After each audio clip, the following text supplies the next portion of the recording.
গভর্নমেন্টের হিসাবের বাইরেও আরও অসংখ্য গুলি হয়েছে, যেটা অতিরিক্ত হিসাবের বাইরে। এই পর্যন্ত এই মামলায় 39 জন সাক্ষীর জবানবন্দি ট্রাইব্যুনাল গঠন করেছে।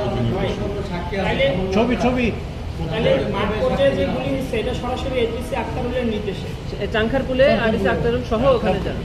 শুধু এটা না, এখান থেকে দেখা যাচ্ছে যে সারা দেশে আরও যে গুলি হয়েছে গভর্নমেন্টের হিসাবের বাইরেও আরও অসংখ্য গুলি হয়েছে, যেটা অতিরিক্ত হিসাবের বাইরে।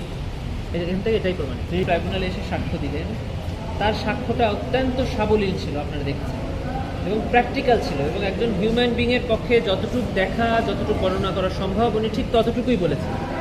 উনি নিজে একজন পুলিশ কর্মকর্তা ছিলেন, নিজে এসেছিলেন আইন শৃঙ্খলা বাহিনী হিসাবে আন্দোলন দমনে ডিউটি করার জন্য, কিন্তু উনি যখন দেখতে পেয়েছেন যে ওনার উপরে অবৈধ আদেশ প্রদান করা হয়েছে অপ্রয়োজনীয় কারণে গুলি করার জন্য, তখন উনি সহ কয়েকজন পুলিশ গুলি করা থেকে বিরত থেকেছেন, আর বাকিরা গুলি করেছেন। কেন উনি বিরত থেকেছেন তার কারণ উনি বর্ণনা করেছেন। যখন ওনারা বিরত থেকেছেন তখন তার ঊর্ধ্বতন কর্মকর্তা তাদেরকে গালাগালি করেছেন অকথ্য ভাষায়, তাদেরকে হুমকি দিয়েছেন চাকরি থেকে বের করে দেওয়ার, এবং একজন পুলিশ সদস্যের কাছ থেকে তার ব্যবহৃত বা তার নামে ইস্যু করা চাইনিজ রাইফেল কেড়ে নিয়ে সুজন হোসেন নামে একজন কনস্টেবল, যার নামে কোনো অস্ত্র ছিল না, তার নামে ছিল ইস্যু করা মানে লাঠি এবং ঢাল।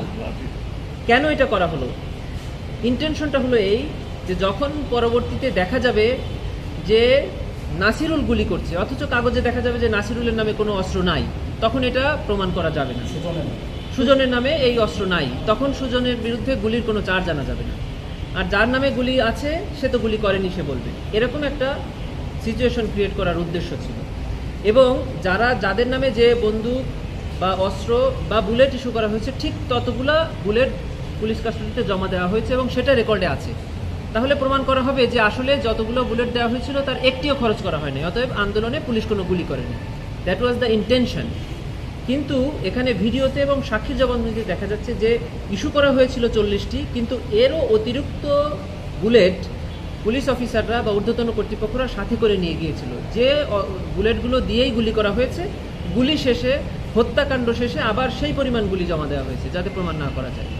আজকের এই সাক্ষীতে প্রমাণিত হলো, প্রসিকিউশন মনে করে যে পুলিশ গভর্নমেন্টের ইনস্ট্রাকশনে এই আন্দোলনকারী ছাত্র জনতার উপরে নির্বিচারে গুলি করেছে, এবং সেই গুলি এবং নিহত বা হতাহতর ঘটনা ধামাচাপা দেওয়ার জন্য অতিরিক্ত গুলি এবং অস্ত্র তারা তাদের কাছে সরবরাহ করেছিল এবং রেখেছিল। এটাই প্রমাণিত।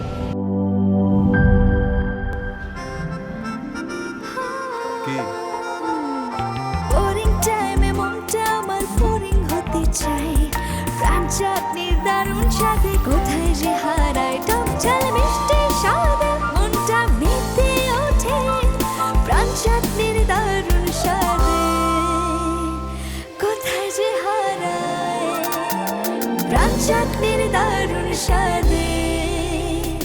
প্রাণ চাটনি, স্বাদের জাদু।